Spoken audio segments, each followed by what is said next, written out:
Hello, everyone, and welcome back. I apologize. I'm hoping that you're all jumping on right now. The other link did not work, so hopefully you're on YouTube. It just happens every once in a while, but as leaders, we just go ahead and pivot and we make changes. And I had to send Dr. Myhill the new link, and so here we go. We're 8 minutes late. We apologize, but we did it as quick as we could. That's a pretty good turnaround.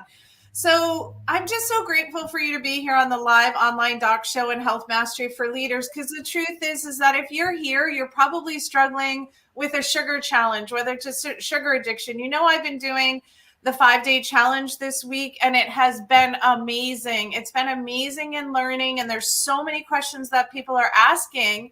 And what I want to say to you is, if you're hiding and you feel like you have an addiction and you just can't seem to get rid of it, don't hide.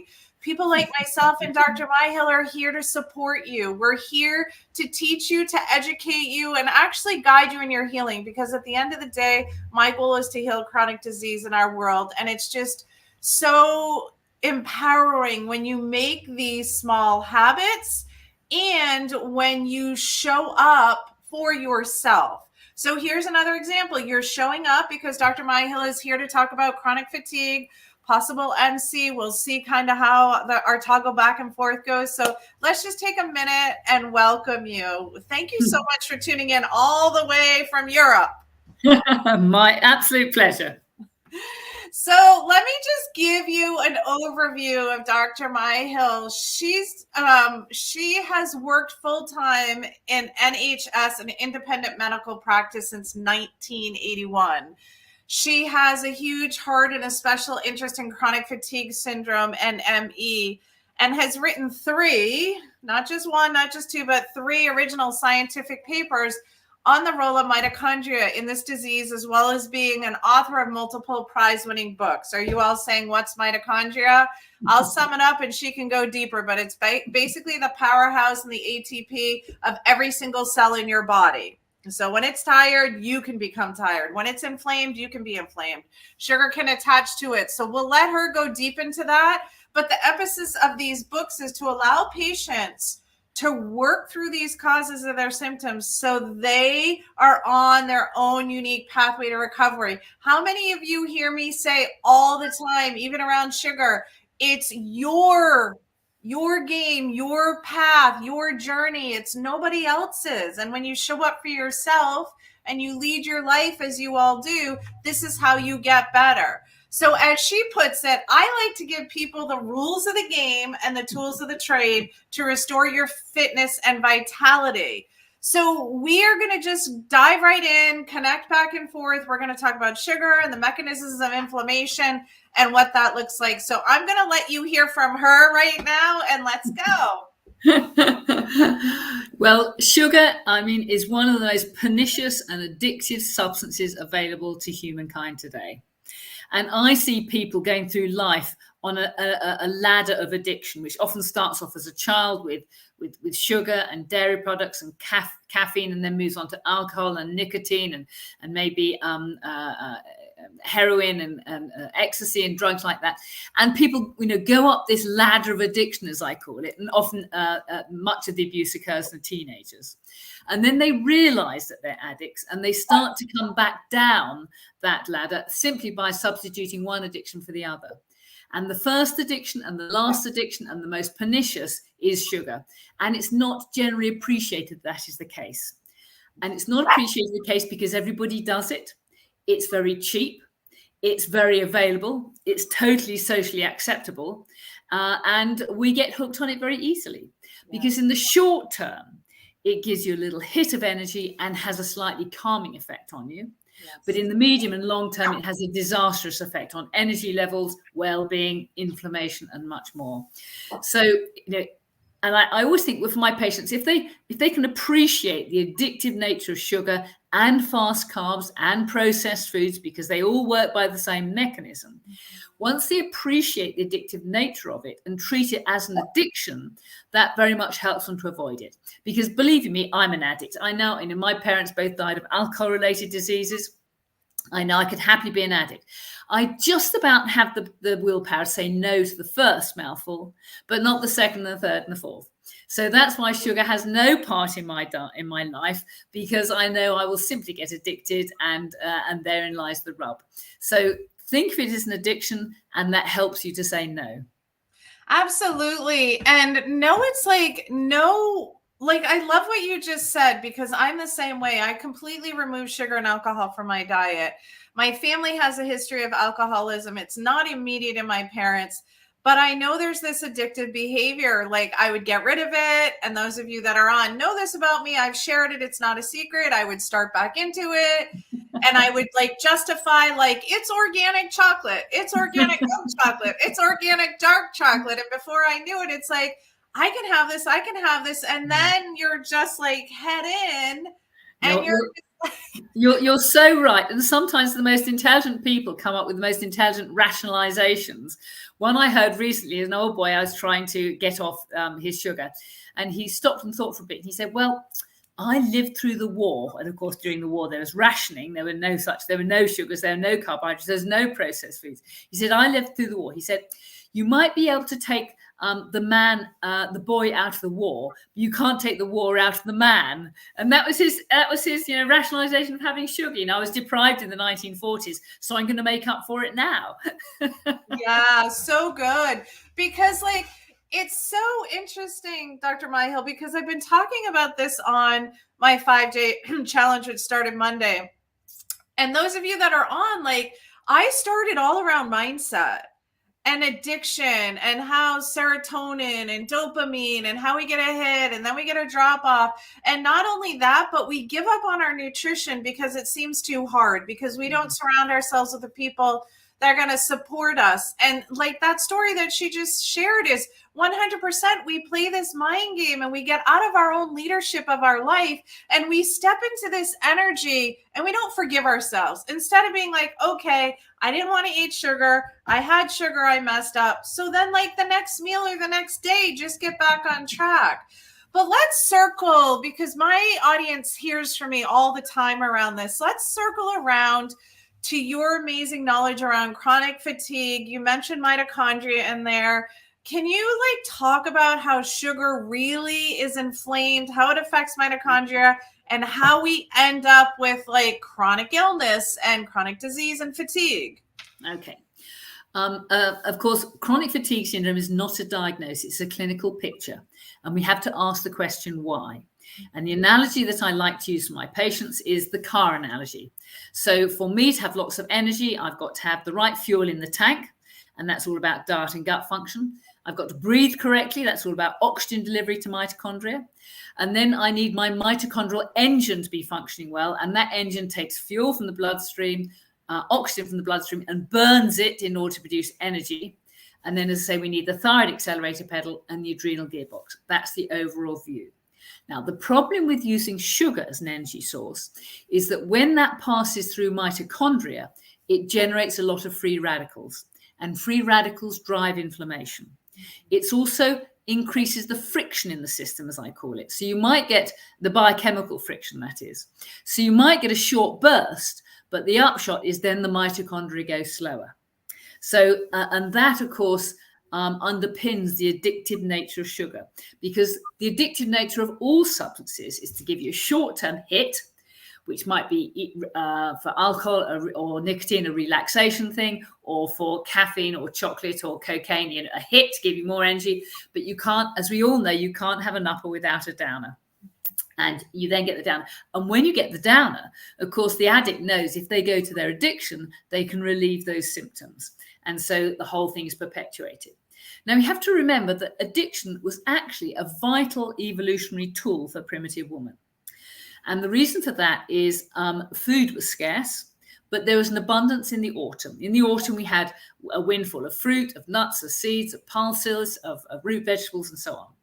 And that switched on the carbohydrate addiction gene. So primitive woman didn't stop eating when she was full. She went on eating and eating and eating. And as a result of that, she got fat.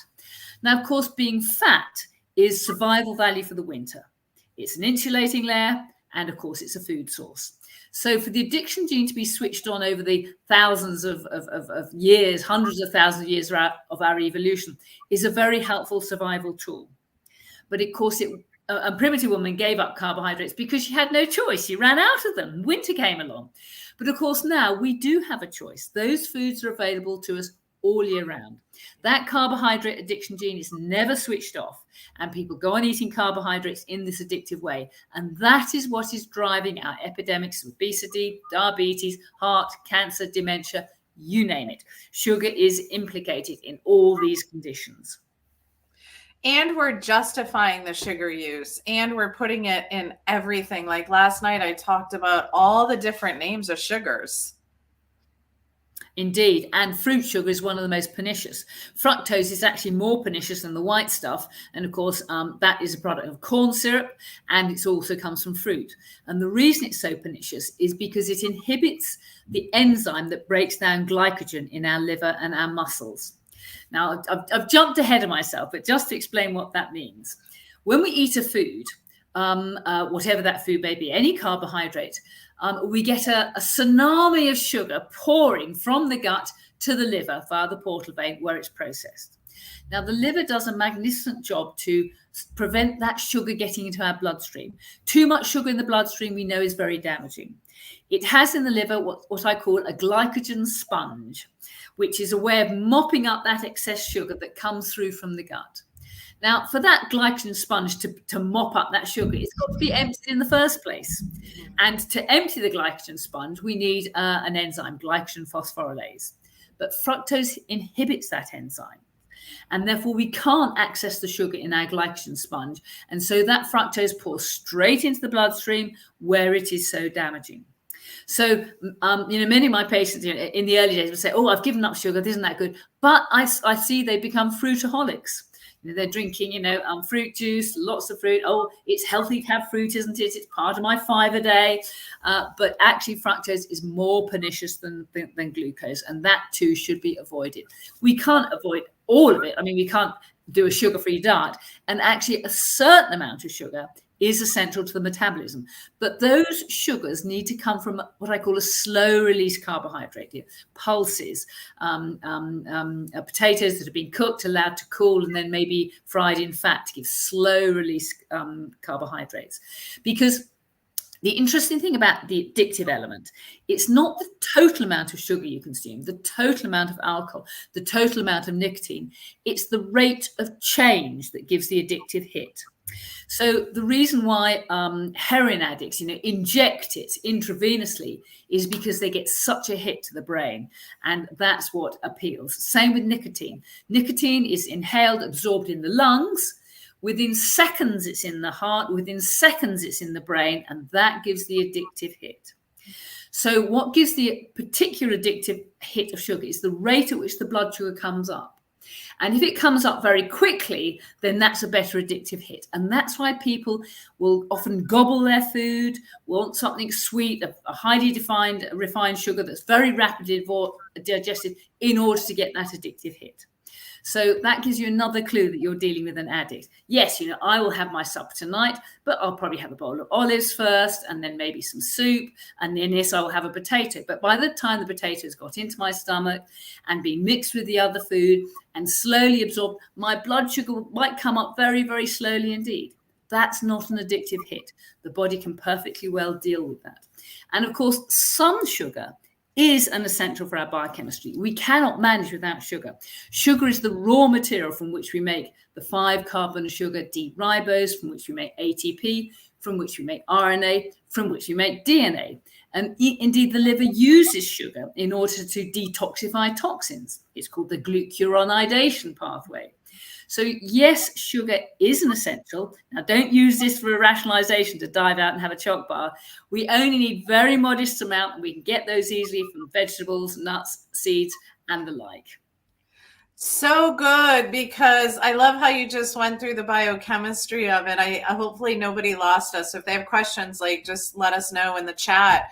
But, people right away are they're not understanding the level and the amount of sugar that they're eating. And we also know that the brain runs on glucose as well, Not entirely. Not entirely. The brain can work perfectly well on ketones. And there's a lovely illustration of this.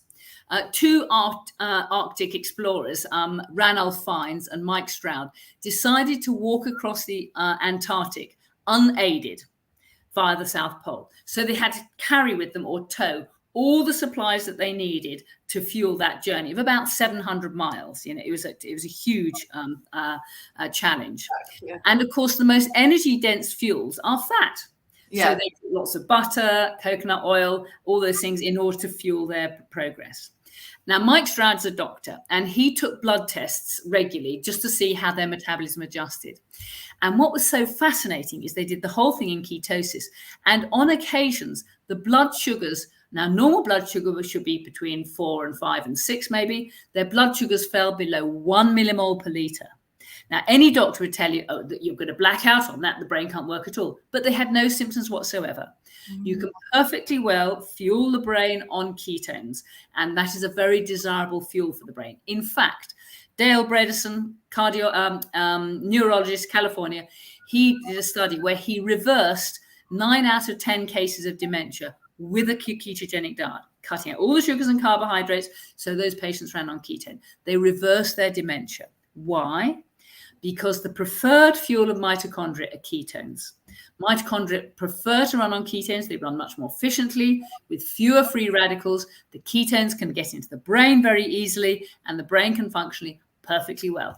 And again, we all know this from history, don't we? You know, the great thinkers, the great religious leaders very often would do a fast before a ceremony in order to get rid of the sugars. They'd be running their brains on ketones, and there they felt they were capable of much higher mental state in that fasting ketotic state. So maybe talk about how the ketogenic diet is 100% beneficial, like you're talking about, but then let people also know, running on that long term, is there any challenges? Well, just the temptation of eating other foods. I mean, I often run workshops and we talk for 3 days about, I cover the whole of medicine in those workshops. But I bet we spend at least half our time talking about food because it is so important. You know, I've been in medicine for 42 years or longer, and I now know that the starting point to prevent and treat all disease is diet. Yeah. And the most important aspect of that diet is to be low in carbohydrates. I mean, one major driver of disease that we haven't talked about, and we must, is what I call the upper fermenting gut. Now, the human gut is almost unique in the mammal world, and it allows us to eat a wide variety of foods. So the upper gut, the first 20-odd foot of gut, by which I mean esophagus, stomach, duodenum, jejunum, small intestine, is a carnivorous gut. It's near sterile. It's the purposes of digesting proteins and fats. By contrast, the lower gut, so it's a carnivore gut. The lower gut, the last 4 or 5 foot, is a vegetarian gut. That is full of microbes. That's where our microbiome is. That's where we ferment foods. We ferment fiber in particular to produce energy in the form of ketones and much more, programming the immune system. Now, when we eat too many sugars and carbohydrates, the upper gut is the ability of the upper gut to be sterile is overwhelmed. We have too many sugars and carbohydrates there, and we start to ferment instead. So the upper gut ferments either by bacteria or by yeast. Now that is a disaster, because when you ferment, all sorts of things happen. First of all, it ferments to produce toxins like alcohol. It's called the auto-brewery syndrome. And this was described in the 1990s by Stephen Davis and John McLaren Howard as a study published in Biolab in London. So if you've got yeast in your upper gut and then you swallow sugar, and that's very easy to do. If you eat a handful of grapes or an apple, that's a combination of yeast and sugar, isn't it? If that's not sterilized, you will ferment to produce alcohol, and that will give you a foggy brain and fatigue. And not just ethyl alcohol, propyl alcohol, butyl alcohol, ammoniacal compounds, hydrogen sulfide, D-lactate, all these toxins as a product of fermentation. Mm-hmm. So we literally poison ourselves. As well as that, the microbes themselves produce toxins. If you look at life from the point of a microbe, it doesn't want others moving in. So they all produce toxins in order to assure they have their own ecological niche. And bacteria produce bacterial toxins, bacterial endotoxin. Fungi produce mycotoxins, And these are all poisonous. They have to be dealt with by the liver. And the liver, in dealing with those toxins, uses energy. In fact, another little tip that that's always helpful is which part of our body uses how much energy. So at rest, the brain, although it weighs just 2% of body weight, that consumes 20% of all the energy generated in the body. There's a lot going on in there. The heart uses at rest about 7%, but the liver can consume up to 27% of all the energy generated in the body. And it needs most of that energy for the purposes of detoxing what's coming through the gut. That bacterial endotoxin, that fungal mycotoxin, and all those products of fermentation. That, as I call it, kicks a hole in the energy bucket. Because if you can clean up your diet with a keto diet so you're not fermenting, then less energy is spent in the liver, much more energy for the rest of your body to spend. Yeah. And then there's a third major problem here, and I think this is hugely overlooked by doctors in general. Now, we're taught at the medical school that, yes, the gut has microbes in it, and there they stay. We now know this is not true. We now know these microbes get into the bloodstream very easily. Now, if these are microbes from the large bowel that the immune system's been looking at for hundreds of thousands of years, it'll say, okay, they're friendly microbes. We know about you, and they're excreted, in the kidneys. But if these are unfriendly microbes that the immune system is not familiar with, then it will set up an inflammatory response. Mm-hmm. And so wherever those microbes end up, you will get inflammation. So in the joints, you'll get arthritis, like rheumatoid arthritis, psoriatic arthritis. Rheumatoid arthritis, we know, is driven by Proteus mirabilis. Psoriatic arthritis is probably fungal driven. Ankylosing spondylitis is driven by Klebsiella. It can end up in the lungs, intrinsic asthma. In the bowel wall, inflammatory bowel disease. In the skin, eczema and urticaria. In the muscles, fibromyalgia. In the brain, psychosis. That's the really interesting one. So a huge amount of pathology is downstream from the upper fermenting gut. And the upper fermenting gut starts directly because we're eating too many sugars and fast carbohydrates. 100%. So do you want to jump in a little bit and tell people, are you SIBO, right? Well, that is part of it. Now, I deliberately call it upper fermenting gut because that's not species specific. Correct. It doesn't imply a bacteria or a yeast or maybe other processes. So, and the treatment of the upper fermenting gut is the same. It doesn't matter if you've got SIBO or autobrewery syndrome or parasites or whatever. The starting point to treat this is exactly the same. And we start off by starving them out. Stop feeding them. And in fact, this is the starting point to prevent any infectious disease, but many start in the gut. And then we kill them. We kill them with two very useful multitasking tools that everybody can access and are very cheap, and that's vitamin C and iodine. Now, the joy of vitamin C and iodine is they both contact kill all microbes. They are the perfect antimicrobials. They kill bacteria, yeast, and fungi. But we have to get the dose right. And you mustn't take them together because one works as a reducing agent, the other works as an oxidizing agent. So they knock each other out. But in addition to killing the microbes in the upper fermenting gut, they do lots of other good things too. They're good antioxidants. They help get rid of heavy metals. They help us to deal with chronic infection, etc., etc. So my recommendations are about 5 grams of vitamin C. That's 5,000 milligrams of vitamin C, maybe taken in the morning. And then last thing at night, iodine. I use Lugol's iodine, 15%, 3 drops in a glass of water. And of course, hopefully last thing at night, the stomach will be empty and that will clean up the upper fermenting gut beautifully. So that is absolutely the starting point to treat anything, heart disease, dementia, cancer, it doesn't matter. That is the starting point. And then we can add on from there. So good. So good. So where do you want to go from here? I'll let you run with it. As we begin to close in the next 10 minutes or so, what is on your heart that you want the audience to really connect with? Well, another very useful issue has to do with the brain and the immune system. Now, I cannot tell the difference between the brain and the immune system. They are both made up of very similar cells. They're both intelligent, decision-making, responsive to nerves, hormonal influences, and so on. And I think if you've got a happy brain, you've got a happy immune system. If you've got a depressed brain, you've got a depressed immune system. And we know that people who are depressed are much more susceptible to diseases than otherwise. And when we see how sugar upsets the brain, it's driving hyperactivity in our children, isn't it? The addicts often suffer from psychiatric diseases. A very dear friend of mine is a consultant psychiatrist who deals with schizophrenia, major psychosis, manic depression, and so on. And her starting point to treat her patients is a carnivore diet, which is even more extreme than a paleo-ketogenic diet. But that is the starting point, because as soon as you iron out your blood sugar levels, your mood irons out and your energy returns. And I think it's the same with the immune system. If you feed the immune system lots of sugars, it's going to be angry, it's going to make bad decisions, it's not going to be able to focus its attention on a particular microbe, it's going to dissipate its energy, in a not coordinated way. So I can't prove this, but there's so much clinical evidence to suggest that this is indeed the case.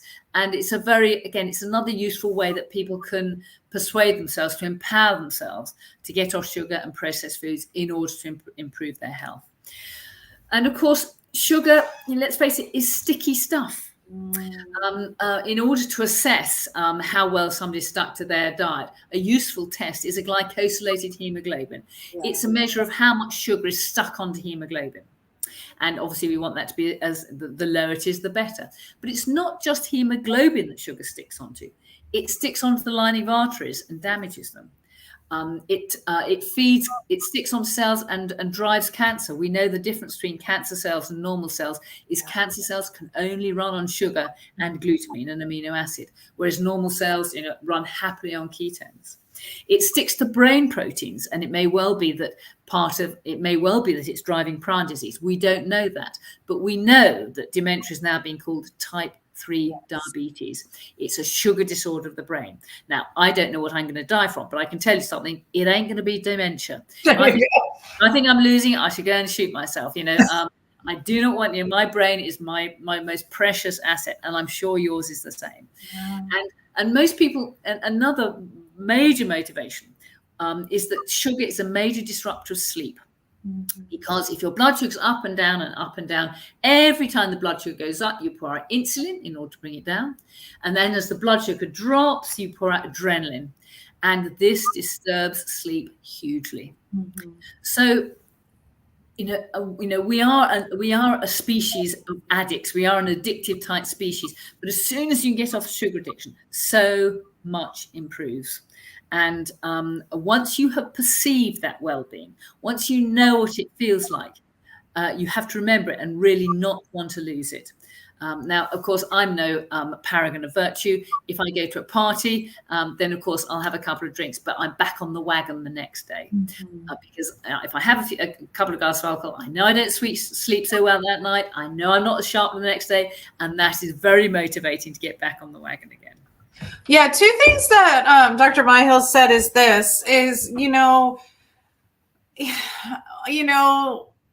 you don't sleep well when your sugar is totally imbalanced. And those of you that have insomniac situations, or you wake up not rested, or you have no idea when you're in deep REM sleep, I'm so glad she brought that up. Firstfold. And how many of my patients say to me, well, Dr. Donahue, I need a glass of wine to sleep. And she just shared with you that there's often times your blood sugar drops after you drink alcohol, and it can drop. And then all of a sudden adrenaline kicks in, and then glucagon needs to get released. And then you need to bring your blood sugar back up. So you're fooling yourself if you truly think that you need alcohol to sleep. It's not the truth. And the truth is you're better to drink it more at 5 or 6 p.m. at a party as opposed to 9 or 10, because then you have that time frame for it to move through the body.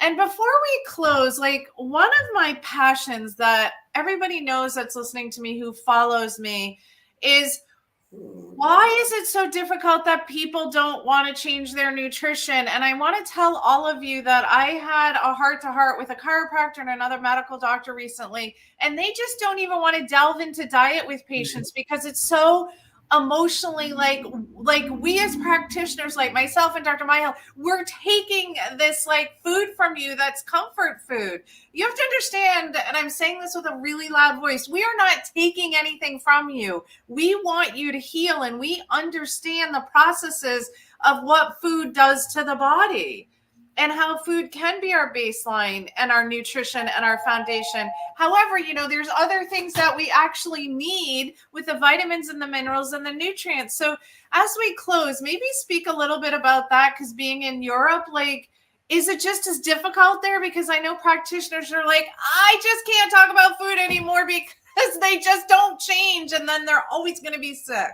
I know. No, you are so right. And, dealing with any addiction, whether it's sugar, alcohol, cigarettes, drugs, it doesn't matter. The person's got to want to change. I can't make them want to change. That has to come from self. So if the desire is there, then of course I can help. Of course I can guide them and point in the right direction, encourage and cajole and make morale boosting comments. But unless they are prepared to accept that they have got a problem and grasp that nettle, then you have no chance of helping them. And when I was working in NHS general practice, I had two very clear groups of patients. There were some who were genuinely interested, wanted to know what to do, and were prepared to try anything. And there were some, I would start, talking, and I get excited, and I could see their eyes glazing over, and they just say, okay, so give me the drugs, and I can't be bothered with it. Well, that's fine. At least I've given them the options, but it has to come from self. And I'm coming to you that it's not my job to persuade people to do it or change them. Or change them, because it's a waste of my emotional energy. My job is to help the people who really want to do it and want to know the path to tread in order to restore their health. And once they're walking that path and they're getting better and better and better, guess what? They never want to go back, because they just feel so sharp. They can get so much done, and they are free from those addictions, and that is a huge driving force. Yeah, and the difference between like the heroin, the cocaine, the alcohol is if you go through treatment, you don't have to have it. The challenge is we can't stop eating, and that's the excuse that I hear from so many. So if you want to speak a little bit about that, because that is like the anchor that like people hold on to, and it's like, wow. Correct. But you see, many people get off those other addictions by replacing it with another one. That's so right. And the other one that they're going to replace it with is sugar, because it's socially acceptable. So and my view is that worldwide, sugar kills more people than probably all other addictions put together. Did you guys hear that? Like, say that again. Worldwide, sugar kills more people than all other addictions put together. Yeah. Like, it just is a killer. And it's like we're constantly trying to, and I'm not talking genetic cancers, but we're trying to constantly find like all these cures for cancer, all these cures for everything that you talked about.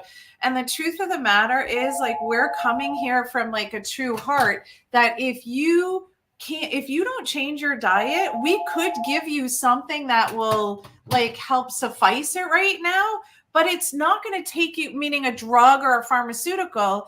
But if you start giving the body what it needs on all the levels, physical, spiritual, food, love, relationships, connections, who you hang around with, like, that's healing.